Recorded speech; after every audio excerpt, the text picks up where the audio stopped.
bonsoir. J'espère que depuis jeudi dernier, vous avez pu goûter pleinement à la grâce de Dieu. Vous avez pu méditer sur le fait que nous avons un sauveur merveilleux, un sauveur pour quiconque le veut bien, mais qui n'est pas un sauveur quelconque. Il est fils de l'homme, il est fils de Dieu, il est celui qui nous sauve, qui peut nous comprendre, mais il est celui qui nous sauve parce qu'il a la puissance pour agir, pour nous délivrer. Il est le Fils de Dieu et le Fils de l'homme. J'espère que vous avez pu, pendant la semaine, méditer cela et surtout que vous avez pu intégrer ces vérités. Si vous avez raté notre conférence de la semaine dernière, notre présentation, notre étude de la semaine dernière, eh bien, sachez que vous pouvez retrouver cela et l'équipe du média sur lequel vous écoutez va vous donner toutes les précisions et informations si vous souhaitez retrouver cette présentation, la première présentation. Maintenant, pour ce soir, nous prendrons le temps de nous intéresser à un autre sujet. Ce soir, nous voulons nous intéresser au message que Dieu adresse aux hommes depuis que la souffrance fait partie du quotidien de ce dernier. Depuis que la souffrance fait partie du quotidien de l'homme, Dieu nous adresse un message. Ce message, on pourrait le résumer en cette petite phrase. Tiens bon en attendant le très bon. Dieu adresse ce message à l'humanité depuis que la souffrance fait partie de notre quotidien. Et je vous invite, avant d'aller plus loin, de prendre quelques instants afin que nous puissions prier pour que Dieu, dans son grand amour, puisse faire en sorte que nous puissions avoir une paix en nous et que notre esprit soit vraiment illuminé par son esprit et que nous puissions comprendre sa parole. Prions donc. Seigneur, merci pour cette soirée que tu nous donnes de plus autour de ta parole. Nous prions, Seigneur, afin que dans ton grand amour, tu gardes les éléments techniques, tu nous gardes, nous humains, et que tu nous illumines par ton esprit pour que ta parole prenne sens dans nos vies et que nous puissions comprendre combien tu nous aimes, Seigneur. Et étant conscients de cet amour, alors que nous puissions trouver la paix dans ce monde bouleversé. Oui, Seigneur, veuille nous accompagner. Amen. Voici donc le message que Dieu adresse aux hommes et donc vous adresse à chacun de vous et à moi aussi. Tiens bon en attendant le très bon. Tiens bon, prends courage en attendant que Dieu fasse toutes choses nouvelles et qu'il dise tout est très bon, comme à la création lorsqu'il avait terminé de placer l'homme dans le jardin d'Éden. En effet, lorsqu'on lit le livre de la Genèse, notamment le chapitre 1er, ce chapitre nous rapporte tout ce que Dieu a donné aux hommes au moment de la création. Et lorsque Dieu a fini de créer l'homme, voilà ce que nous lisons dans Genèse chapitre 1er au verset 31. La Bible nous dit que lorsque Dieu a fini, la Bible dit, Dieu vit que tout ce qu'il avait fait, et voici, cela était très bon. Ainsi, il y eut un soir, il y eut un matin, et ce fut le 6e jour. Vous voyez, à la fin du 6e jour, lorsque l'homme est créé et placé dans le jardin, la Bible dit que Dieu s'exclame après avoir admiré tout ce qu'il a fait et il dit tout cela était très bon. Lorsque Dieu dit très bon, ça veut dire qu'il a terminé l'œuvre de création. Le sabbat va bientôt commencer, mais la partie matérielle de la création est terminée et l'homme est dans un paradis. La Bible nous promet qu'un jour, Dieu aura à prononcer cette phrase de nouveau. C'est pour cela qu'il nous dit « Tiens bon en attendant le très bon ». Le très bon va venir. Dieu va un jour prononcer cette phrase de nouveau. Dieu va un jour contempler de nouveau le monde et dire tout cela est très bon. Lisons cela dans 2 Pierre chapitre 3 au verset 13. L'apôtre Pierre, dans sa deuxième lettre, va donc dire ceci. Mais nous attendons, selon la promesse, de nouveaux cieux et une nouvelle terre où la justice habitera. La Bible est claire. Elle dit que les enfants de Dieu attendent une promesse, la promesse d'une nouvelle terre et de nouveaux cieux où la justice habitera. Cela signifie que Dieu va donc restaurer la création. Après tous les dégâts du péché, viendra un jour où Dieu va restaurer et donc il pourra dire de nouveau, tout cela est très bon. Cette nouvelle terre qui nous est promise par la parole de Dieu, eh bien, elle est décrite en détail dans le livre de l'Apocalypse, qui est le dernier livre de la Bible, au chapitre 21 et chapitre 22. Nous ne lirons pas l'ensemble de ces chapitres, mais soyons curieux de la parole de Dieu et prenons le temps de lire Apocalypse, chapitre 21 et chapitre 22, et nous verrons en détail comment sera cette nouvelle terre. Alors, cette nouvelle terre, elle sera plus que très bonne. Quand vous lirez en détail, vous pourrez dire certainement à la fin, mais ce sera plus que très bon. Et cette promesse de cette nouvelle terre qui sera forcément très bon, ce sera très bon, tout ce qui sera fait là, eh bien, cette promesse, elle nous est faite par Dieu. Et nous pouvons lire cela, que cette promesse, elle est garantie par celui qui est assis sur le trône. Lisons Apocalypse chapitre 21 et au verset 5. La Bible dit que celui qui était assis sur le trône dit, « Voici, je fais toutes choses nouvelles. » Et il dit, « Écris, car ces paroles sont certaines et véritables. » Vous avez bien noté, la promesse de la nouvelle terre, elle est garantie par celui qui est assis sur le trône. Alors, je sais que par les temps qui courent, surtout dans la période dans laquelle nous sommes, quand on parle de promesses, il y en a beaucoup qui font des grimaces. Parce que nous entendrons beaucoup de promesses dans les semaines à venir. Effectivement, vous savez bien, ça ne vous a pas échappé, que nous sommes dans la période où nous allons vivre dans quelques mois les élections présidentielles de la France. De nombreux candidats et candidates viendront et feront des promesses.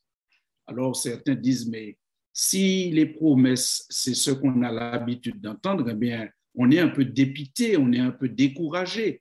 Et les promesses, on n'a pas tellement envie de se mettre à écouter des promesses. Mais il faut se rappeler une chose, mes amis, c'est que les promesses de la Bible ne sont pas faites par les hommes. Même si un apôtre rapporte une promesse, mais c'est Dieu lui-même qui fait la promesse.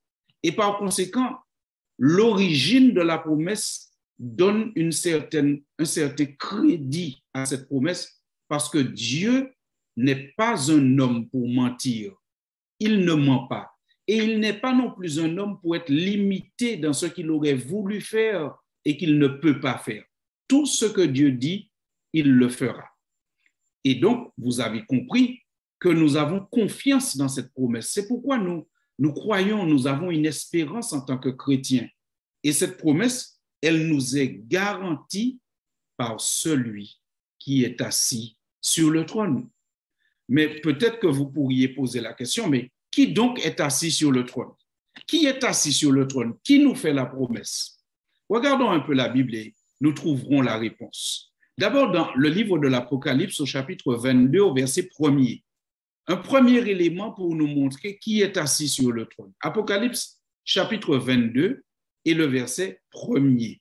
Il nous est dit, « Et il me montra un fleuve d'eau de la vie, limpide comme du cristal, qui sortait du trône de Dieu et de l'agneau. » Notez bien, qui sortait du trône de Dieu et de l'agneau. Il y a un seul trône, un trône partagé entre Dieu et l'agneau. Allons un peu plus loin. Verset 3, toujours Apocalypse chapitre 22. Au verset 3, il est dit, « Il n'y aura plus d'anathème. Le trône de Dieu et de l'agneau sera dans la ville. Ses serviteurs le serviront. » Vous sentez que la Bible parle effectivement de trône dans le ciel, le lieu du pouvoir. Et ce lieu est habité par Dieu, le Père, et Jésus-Christ, qui est aussi le Fils de Dieu. C'est leur trône à eux deux. Ils sont sur le même trône. Mais ce n'est pas tout. Regardons Apocalypse au chapitre 5. Le livre de l'Apocalypse au chapitre 5, et nous lisons le verset 6. Dans Apocalypse chapitre 5 au verset 6, regardez bien ce qui est dit. « Et je vis au milieu du trône et des 4 êtres vivants et au milieu des vieillards, un agneau qui était là comme immolé. Il avait 7 cornes et 7 yeux, qui sont les 7 esprits de Dieu envoyés par toute la terre. » Alors ici, nous avons un élément nouveau. Et je vis au milieu du trône. Qu'est-ce qu'il voit au milieu du trône? Un agneau qui était là comme immolé. C'est toujours Jésus dont il s'agit. Mais cet agneau est un agneau équipé. Cet agneau est équipé. Il avait 7 cornes. Il avait aussi des yeux au nombre de 7. Et ces éléments-là représentent les 7 esprits de Dieu envoyés par toute la terre. Autrement dit, la plénitude du Saint-Esprit, le Saint-Esprit dans sa plénitude aussi est donc sur le trône. Par conséquent, le livre de l'Apocalypse nous fait sentir que celui qui est assis sur le trône, c'est la divinité. Et cette divinité, elle nous garantit de nouveaux cieux et une nouvelle terre. Alors, mes chers amis, lorsque nous comprenons bien cela, nous pouvons dire que celui qui est assis sur le trône, c'est la divinité dans sa plénitude. Et donc, la promesse vient de la divinité dans sa plénitude. Et cette divinité, elle ne peut pas faire de promesses et ne pas les tenir. Si cette promesse de la nouvelle terre n'était pas tenue, tout le reste du christianisme va aussi tomber, car si à ce niveau-là, il y a de l'impuissance, de l'incompétence ou du mensonge, eh bien, comment pouvons-nous croire dans le reste? Non, chers amis. Nous pouvons croire dans le reste parce que Dieu nous aime. Dieu nous aime d'un amour éternel et dans son grand amour, Dieu veut que nous puissions un jour vivre et connaître la paix. Alors, comment savoir que Dieu nous aime? Eh bien, Dieu nous aime parce que pour le salut de l'homme, cette divinité dont on parle veut nous sauver quoi qu'il en coûte. Quoi qu'il en coûte, Dieu veut que nous soyons sauvés. Et c'est pour cela que lorsque nous regardons à ce qui s'est passé à la croix, eh bien, nous découvrons, chers amis, qu'il n'y a pas de preuve de plus grand amour que Jésus-Christ crucifié à la croix. C'est la preuve d'un amour immense. C'est la preuve d'un amour divin. Comment pouvons-nous dire cela? Nous allons explorer un peu le chapitre 5 du livre de l'Apocalypse. Commençons par le verset 1er. Le livre de l'Apocalypse au chapitre 5 raconte une scène céleste autour du plan du salut. Lisons Apocalypse chapitre 5 au verset 1er. Il nous est dit ici que le prophète a une vision. Il lui est révélé quelque chose.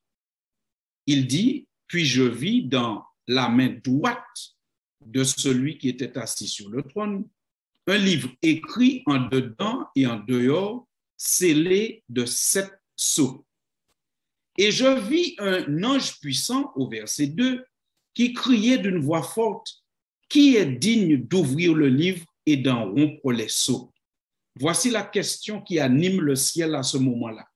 Il y a un livre qui est dans la main de la divinité et la question est posée, mais qui c'est qui est capable de prendre ce livre, de l'ouvrir, de le regarder et d'accomplir ce qui y est écrit? Qui c'est qui est capable de faire cela? Cette question anime le ciel. cette question tient à cœur. C'est un ange puissant qui pose la question et il crie d'une voix forte. Cela montre bien qu'il veut que tout le monde se sente concerné par cette question. Alors, au verset 3, la première partie de la réponse montre qu'il y a une grande déception.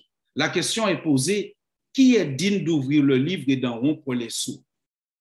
Alors, au verset 3, nous lisons, et personne dans le ciel, ni sur la terre. Vous entendez? Personne dans le ciel, ni sur la terre, ni sous la terre, ne put ouvrir le livre ni le regarder. Heureusement que le chapitre ne s'arrête pas au verset 3. La question est posée, il y a un livre très important. Le livre est tellement important qu'il est dans la main de Dieu. Le livre est tellement important que c'est un ange puissant qui crie d'une voix forte, mais qui c'est qui pourrait mettre ce plan à exécution? Et dans un premier temps, nous avons une réponse, personne. Il n'y a personne. Personne. Et au verset 4, nous voyons que Jean, qui est le prophète, l'homme dans cette affaire à qui est révélée cette scène et qui nous l'a rapporté dans le livre de l'Apocalypse, la Bible dit que Jean pleurait beaucoup. Jean dit, et je pleurais beaucoup de ce que personne ne fut trouvé digne d'ouvrir le livre ni de le regarder. Chers amis, je vous invite à parcourir tout le livre de l'Apocalypse. Dans ce livre, Jean est dans une situation difficile. Il est le dernier apôtre vivant. Tous les autres sont morts. L'Église est persécutée. Il est en déportation. Il a perdu tous ses biens. Il a perdu beaucoup de ses frères et sœurs. Il est dans une situation critique. Il est sur un petit rocher exilé en pleine mer. Et nulle part, le livre de l'Apocalypse nous dit qu'il pleure sur sa situation. Jean, à aucun moment, le livre de l'Apocalypse ne dit à cause de ce qu'il a perdu sa maison, ses frères, il a pleuré. Non. À aucun moment, il nous est raconté que Jean pleure. Seulement ici, il pleure pour un livre qu'on ne peut pas ouvrir. Vous imaginez, si ce livre qu'on ne peut pas ouvrir fait pleurer Jean, mobilise le ciel tout entier, ce livre n'est certainement pas une bande dessinée. Ce livre, en fait, c'est le plan du salut. Ce plan du salut qui vise à sauver l'homme de la culpabilité du péché, de la domination du péché et enfin de la présence même du péché. Jean, en tant qu'apôtre du Christ, il se dit, mais s'il n'y a personne pour mettre ce livre à exécution, ce plan du salut à exécution, nous sommes tous perdus et ils font en larmes. Mais heureusement, il y a le verset 5. Au verset 5, il nous est dit, l'un des vieillards me dit, ne pleure point, ne pleure pas. Jean, arrête de pleurer. Ne pleure pas.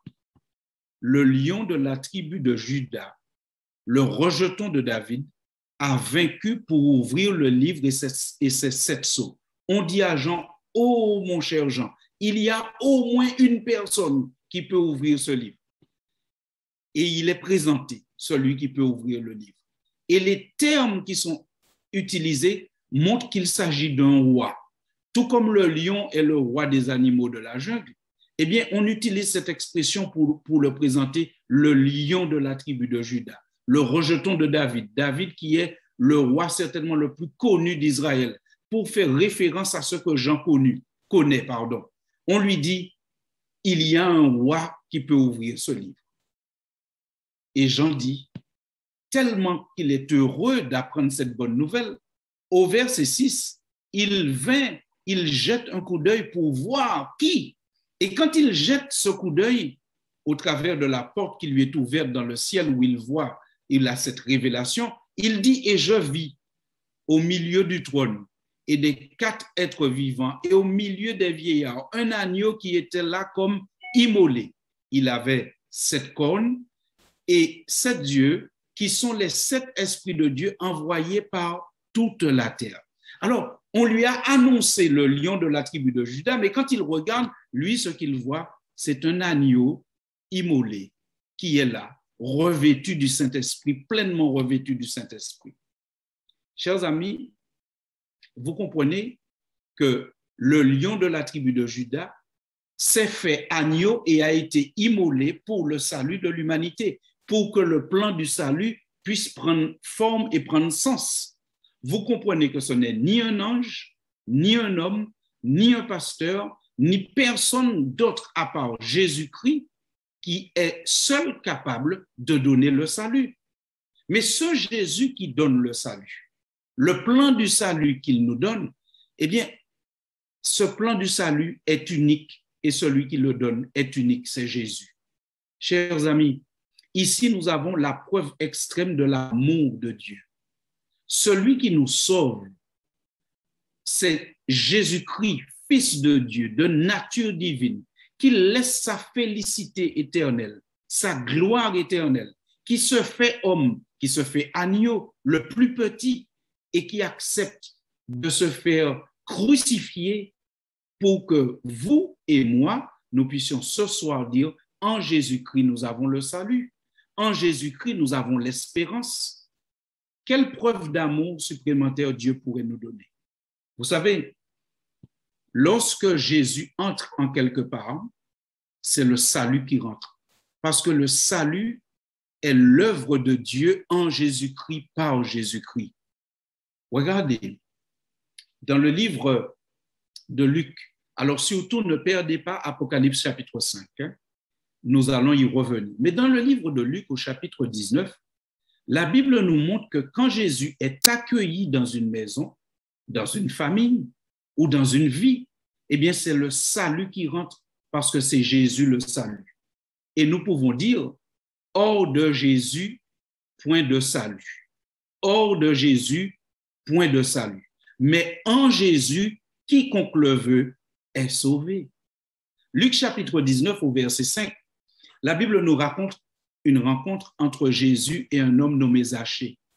Ainsi, lorsque Jésus fut arrivé dans cet endroit, il leva les yeux et lui dit, Zachée, hâte-toi de descendre car il faut que je demeure aujourd'hui dans ta maison. Et la Bible nous dit que Zachée, au verset 6, se hâta de descendre et il reçut Jésus avec joie.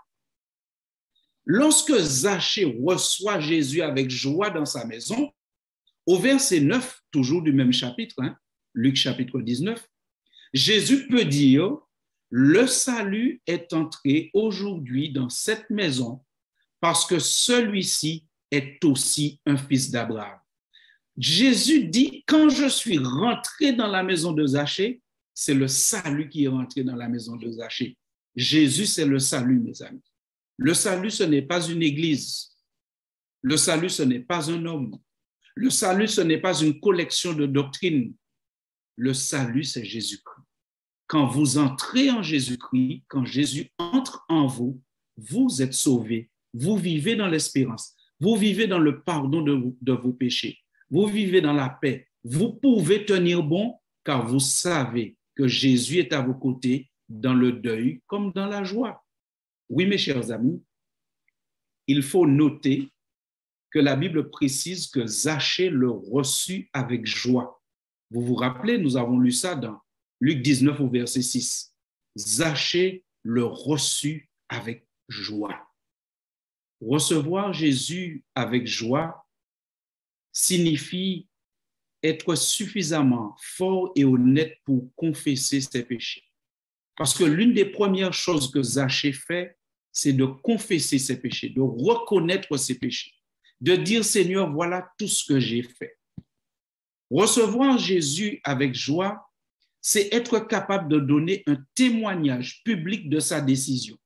Parce que Zachée ne s'est pas caché. Il n'a pas dit à Jésus, viens, on va se cacher dans un petit coin. Il a témoigné publiquement. Il est monté dans un arbre en plein public. Il a fait savoir qu'il avait envie de voir Jésus. Il a fait savoir qu'il accueille Jésus. Autrement dit, quelqu'un qui reçoit Jésus avec joie, c'est quelqu'un qui est capable de donner un témoignage public. Quelqu'un qui est capable d'être baptisé, comme Jésus a été baptisé, comme les apôtres ont été baptisés, pour dire publiquement et significativement, j'accepte Jésus comme mon sauveur. Recevoir Jésus avec joie, c'est abandonner et réparer quand c'est possible le mal.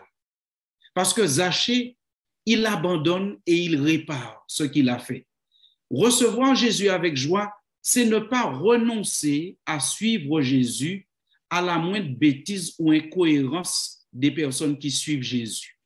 Parce que les personnes qui suivaient Jésus commencent à dire quand Jésus rentre dans la maison de Zachée, voilà, il est allé loger chez un pécheur. Mais les gens qui disent ça, ce ne sont pas des incrédules, ce sont des gens qui suivaient Jésus. Autrement dit, parfois, vous pourrez rentrer dans l'église, vous rencontrez des gens qui suivent Jésus, mais qui disent parfois des choses déplacées. Tout comme à cette époque, les gens ont dit des choses déplacées. Mais Zachée est resté avec Jésus. Alors, recevoir Jésus avec joie, c'est ne pas laisser tomber Jésus à la première incohérence de ses disciples, entre guillemets. Recevoir Jésus avec joie, c'est partager ses biens avec Jésus. Zachée a mis sa maison à disposition de Jésus et certainement des apôtres qui marchaient avec Jésus. Par conséquent, nous comprenons que, mes chers amis, Jésus c'est le salut pour quiconque le reçoit et l'accueille avec joie, selon la définition que nous venons de voir. Dans le ciel, dans Apocalypse chapitre 5, nous avons vu que personne n'est capable de faire ce que Jésus fait, mais Jésus le fait. Il le fait, lui le roi. Il se fait agneau et se laisse crucifier pour donner la vie à tous ceux qui le souhaitent et qui l'accueillent. Revenons maintenant à Apocalypse chapitre 5. Nous l'avions annoncé, nous serions revenus à Apocalypse chapitre 5. Revenons maintenant à Apocalypse chapitre 5 et continuons notre lecture.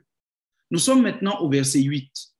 Et au verset 8, nous allons voir que la divinité de Jésus est évidente, car dans le ciel, tous se prosternent devant lui et l'adorent. Tout le monde se prosterne devant lui et l'adore à cause de ce qu'il a fait. Apocalypse 5, verset 8.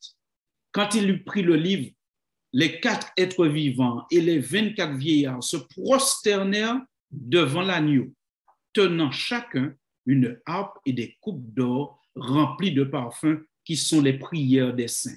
Ils chantaient un cantique nouveau en disant « Tu es digne de prendre le livre et d'en ouvrir les sceaux, car tu as été immolé et tu as racheté pour Dieu par ton sang des hommes de toute tribu, de toute langue, de tout peuple et de toute nation. Tu as fait d'eux, au verset 10, un royaume et des sacrificateurs pour Dieu, et ils régneront sur la terre. » Pourquoi la Bible promet aux hommes un règne de paix? C'est parce que Jésus-Christ, le Fils de Dieu, a été immolé. Il a accepté, lui, le Fils de Dieu, de se faire agneau pour être la victime expiatoire pour nos péchés. Chers amis, ce que nous sommes en train de dire ici est capital.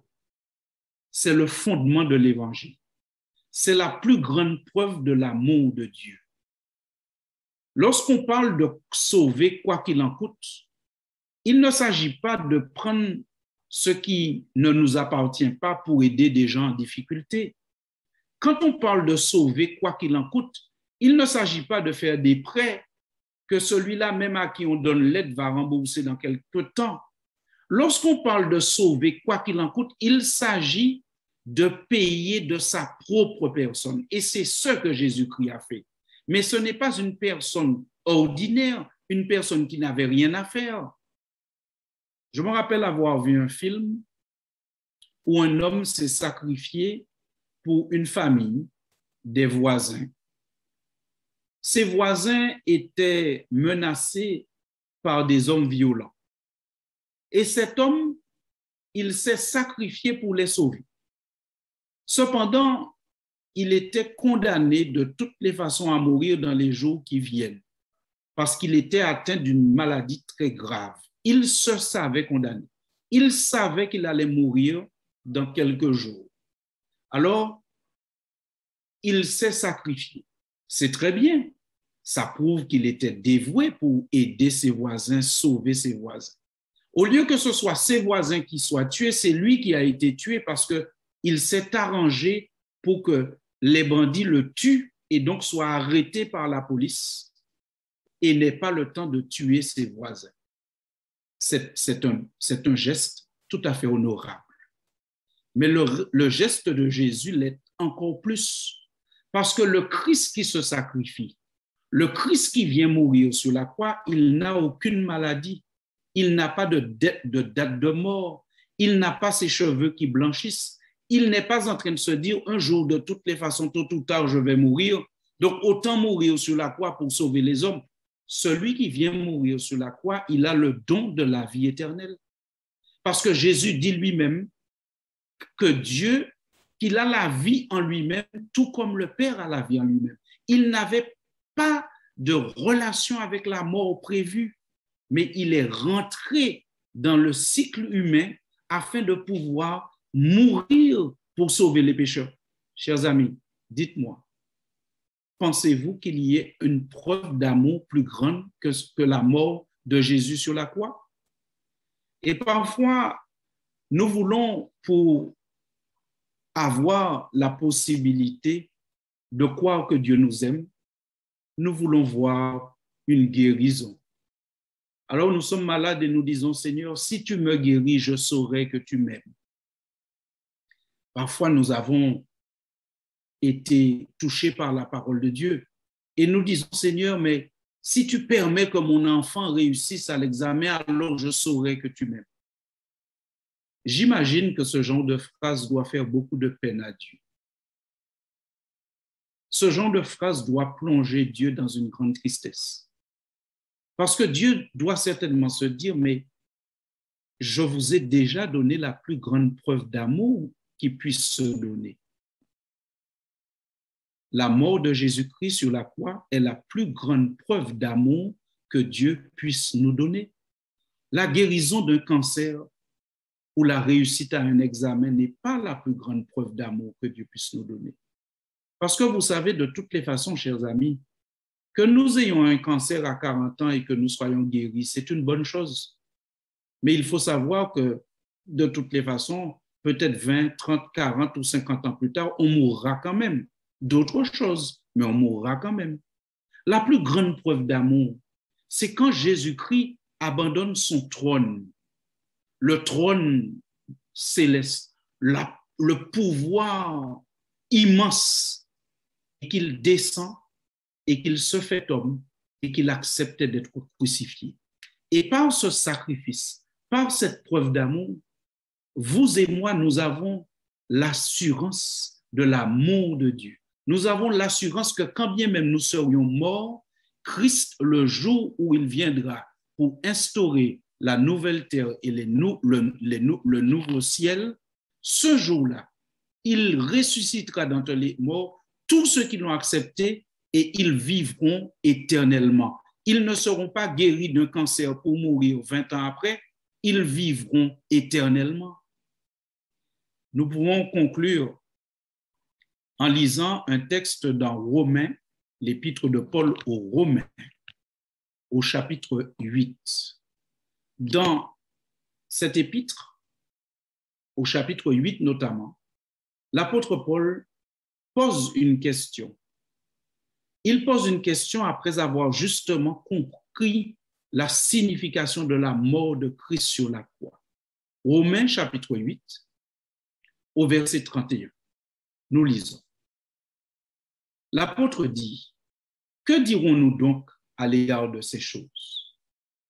Si Dieu est pour nous, qui sera contre nous? » Et au verset 32, il élabore sa pensée en disant, « Lui, en parlant de Dieu, lui qui n'a point épargné son propre fils, mais qui l'a livré pour nous tous, comment ne nous donnera-t-il pas aussi toutes choses avec lui? » Relisons la question, mes amis. Lui, Dieu, qui n'a point épargné son propre fils, mais qui l'a livré pour nous tous, comment ne nous donnera-t-il pas aussi toutes choses avec lui? Chers amis, comment pouvons-nous penser que Dieu donne Jésus-Christ sur la croix son Fils, celui qui est sur le trône avec lui. Comment pouvons-nous penser que Dieu donne Jésus-Christ et ne nous donne pas une bicyclette dont nous avons besoin pour nous déplacer? Comment pouvons-nous penser, chers amis, que Dieu, dans son grand amour et dans son désir de nous sauver, quoi qu'il en coûte, donne Jésus-Christ, le lion, celui devant lequel tout le monde se prosterne dans le ciel, pour que nous soyons sauvés, et que si une guérison nous est nécessaire pour notre salut, que Dieu ne va pas nous donner cette guérison après nous avoir donné Jésus-Christ? Chers amis, en donnant Jésus-Christ, Dieu a montré qu'il sait nous donner, qu'il peut nous donner, qu'il a suffisamment d'amour pour nous donner ce qu'il y a de plus cher pour notre salut. Par conséquent, si nous avons un cancer et que la guérison est nécessaire pour notre salut, Dieu nous donnera cette guérison. Lorsque nous avons compris l'amour de Dieu manifesté en Jésus-Christ qui est venu mourir sur la croix, nous comprenons que en tant que serviteurs de Dieu, nous n'avons rien à craindre. Si Dieu est pour nous, qui sera contre nous? Et nous comprenons qu'en donnant Jésus-Christ sur la croix, Dieu a donné ce qui avait de plus important, de plus cher et de plus nécessaire à notre salut. Et que tout le reste que nous lui demandons, quand c'est nécessaire pour notre salut, il nous le donnera. Et quand il ne nous l'a pas donné, c'est parce que nous devons croire que ce n'était pas indispensable pour notre salut. Et si jamais ce cancer venait à nous terrasser, eh bien alors nous savons que Dieu, dans son grand amour, nous a déjà sauvés en Jésus-Christ. Et nous savons que celui ou celle qui aurait été terrassé par un cancer ou par la COVID ou par un accident de moto, nous savons que celui ou celle qui était en Jésus-Christ et qui aurait été vaincu par la mort, nous pouvons penser que c'était prématuré. Mais le Seigneur donne toujours à l'homme ce qui est nécessaire pour son salut. Et le plus nécessaire, c'est Jésus-Christ, et il nous l'a donné. Méditons ces paroles en écoutant ce chant.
Tu es ma force quand je suis seul.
Oui, le grand je suis prend soin de moi.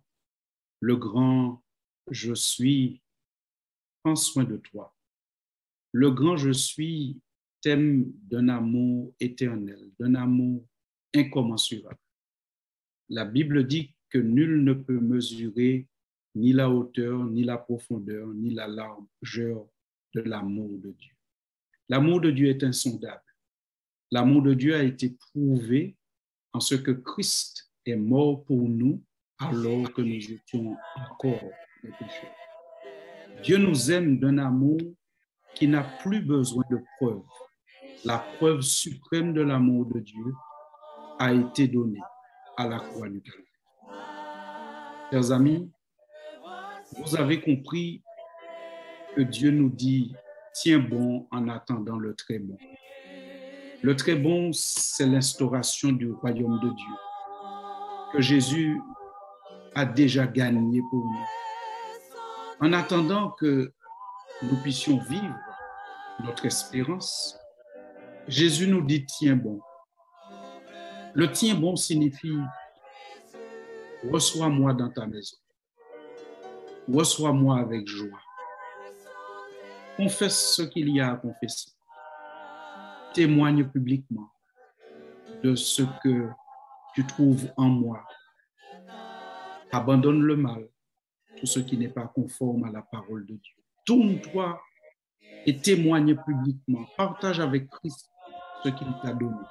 N'aie pas peur de soutenir le message de l'Évangile et le travail de l'Évangile. C'est ça réellement, accepter Jésus, le recevoir avec joie. Et une fois que tu auras reçu Jésus avec joie, eh bien, tu pourras répondre à cette question. La question que l'apôtre Paul nous posait dans Romains 8 au verset 32. Comment pouvons-nous penser que Dieu qui a donné son Fils ne nous donnera-t-il pas toutes choses avec lui? Et puisque nous aurons cette assurance, eh bien, je saurai que tout ce dont j'ai réellement besoin, Dieu me le donne. Et que lorsque Dieu ne m'a pas donné quelque chose, ce n'est pas qu'il ne m'aime pas, c'est qu'il a jugé que ce n'était pas indispensable sur le moment pour mon salut. Et quand il ne me donne pas quelque chose, il me donne sa présence, son soutien. Il est là avec moi dans l'épreuve.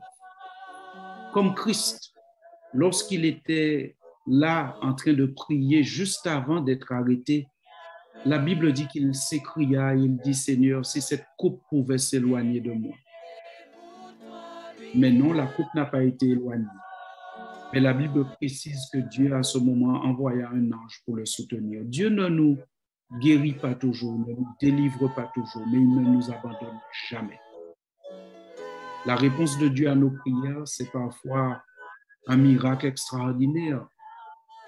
Mais la réponse de Dieu à nos prières, c'est parfois, mon enfant, je suis avec toi.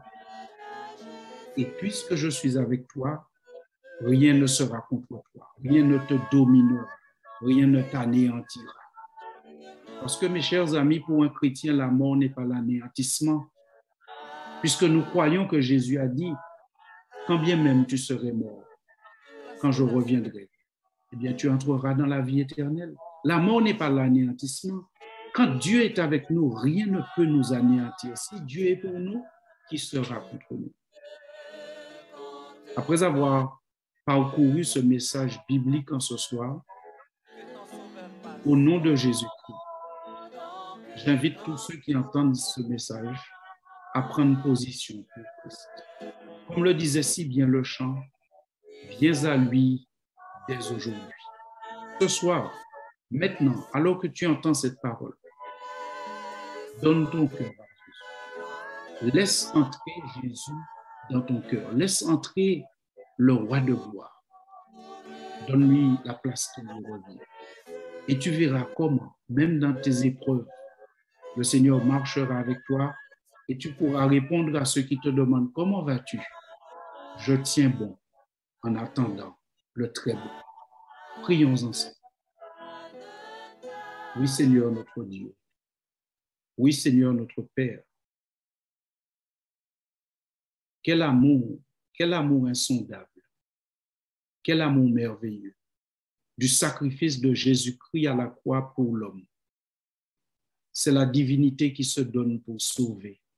Ce n'est pas un ange, ce n'est pas un homme, mais c'est Jésus-Christ, personne de la divinité, copropriétaire du trône qui est dans le ciel, qui s'est donné pour que nous soyons aujourd'hui en capacité de dire « Je tiens bon en attendant le très bon ».